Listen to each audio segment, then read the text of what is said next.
Tiyo, alis muna si Papa. Ano na naman yan yung... Ha? Sasama ikaw? Hindi pwede. Malayo yung pupuntaan, okay? Layo. Kasama ko si Mama, ha? Oo, si Mama. Bantayan mo yung bahay. Ha? Si ate, si kuya. Okay?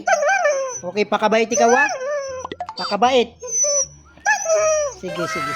Love you. I love you too.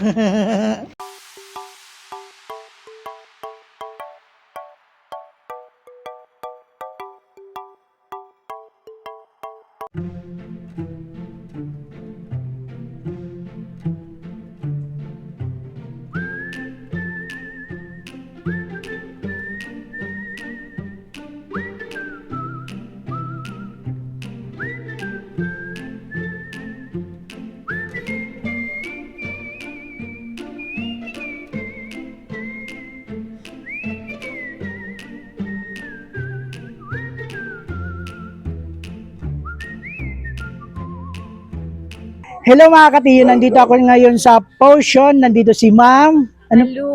Ma'am Malu. Siya po yung founder ng Potion. Ma'am, kailan po ba yung nag-start yung Potion? Potion. Ay, hello po pala Sir Romeo. Hello, nice to meet you. Idol po namin si Theo. Thank you. But yun, I started Potion 2018. October 2018. Kasi meron po ako nakitang post sa Facebook. Meron 50 na aso na papatayin by gunshot. So, before that, di ko po alam na madami palang pound sa Pilipinas. Mas all the more, hindi ko alam na legal pala napatayin yung mga aso by gunshot sa pound. So, that's basically how I started Potion Project, just because of a Facebook post. So, ganun ka-powerful din yung social media na nung nakita ko yung post, initially, shinare ko lang siya. Kasi syempre, 50 yun eh, 50 na. So, parang paano mo yan sila i-save lahat. But it has always been my dream. As in, nasa yearbook ko po talaga siya na gusto kong magka-animal shelter. So I think God found a way for me to actually, follow that dream. To cut the long story short, I was able to save those dogs.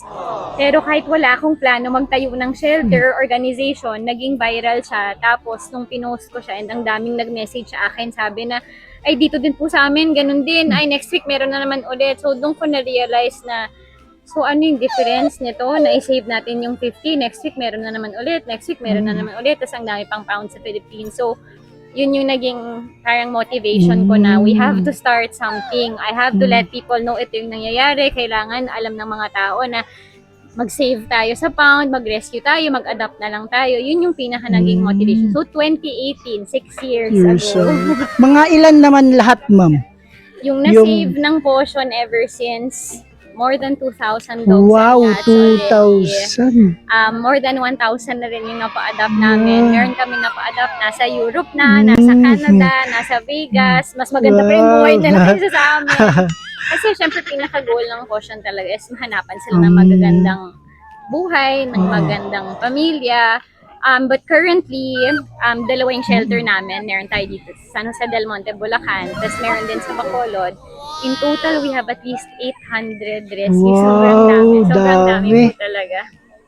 Saka ma'am, ano yung panawagan mo sa government, ma'am? Kung meron Yung request mo. Pinaka-request sa government, it's really that sana bigyan nila ng chance yung animal welfare. Madami kasi, kahit chance man lang, madami pa rin mga LGUs na zero projects for animal welfare. So yun yung hinihilang natin, lalo na syempre pa-elections na naman ngayon. Sana isama sa plataforma ng mga ng mga nag-run for office yung animal welfare, kahit yung konting budget for kapon lang, kahit ma-educate yung mga nasa barangay, kasi marami sa barangay hindi nga nila alam kung ano yung Animal Welfare Act, di ba? Ang dami mga nagre-reklamo ng animal cruelty, pupunta sila sa barangay, hihingi ng tulong, hindi nga alam ng barangay kung ano yung Animal Welfare Act, or sasabihin nila, ay, ang dami po namin ginagawa, parang hindi namin priority tulungan sila. So, kung meron kaming panawagan sa government, it's really that please give animal welfare a chance. Educate po natin yung mga government officials natin, yung mga nagtatrabaho sa barangay, sa LGU. Educate natin sila na may existing Animal Welfare Act tayo na mali, yung saktan mo yung mga hayop, di ba? Recently, may mga viral na news, mga tinatagalan. Oo. How can people do that in broad daylight? That's because hindi nila alam na pwede pala silang makulong pag sinaktan nila yung mga hayop. So I think it's that. Like, we need the government to be strict na i-implement talaga yung law. Kasi kahit anong law pa yun, kung hindi mo naman ini-implement, di naman matatakot yung mga tao. We want the government to give a budget for free kapon. Kasi ngayon, aware na yung mga tao kung ano yung kapon. Ako nga dati, before ako nag-start ng potion, di ko nga alam kung ano yung kapon. So ngayon, happy tayo kasi madami na nagtutulong-tulong na may educate yung mga tao na importante po yung kapon, na hindi lang po lalaki yung kinakapon, pati po babae na aso po siya, kinakapon din siya. Aware na yung mga tao ngayon, pero marami pa rin hindi maka-afford. So, we need the government to really do their part. Kasi tayo, limited lang. Yung kaya natin, bawat galaw mo sa rescue, by gastos eh. So, we need the government to help animal welfare. At ito pala ma'am, meron kaming bigay, hatid sa inyo ni Playpets, Dr. Pooch, Pamper Pooch, yan. Yes, super dami. Thank you. Thank you very much Yes. po.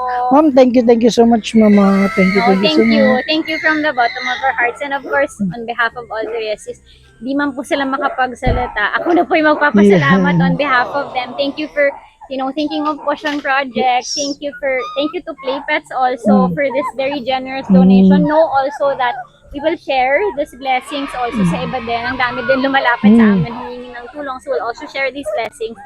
And thank you din sa inyo kasi through your platform, sobrang dami na-realize na ang tatalino pala ng mga aspirants dahil kay Theo. So, thank you din po for being one of the people who really raised the bar and also really, give the spotlight to aspirants like Theo. So, maraming salamat din po. Thank you for coming here and thank you for the donations.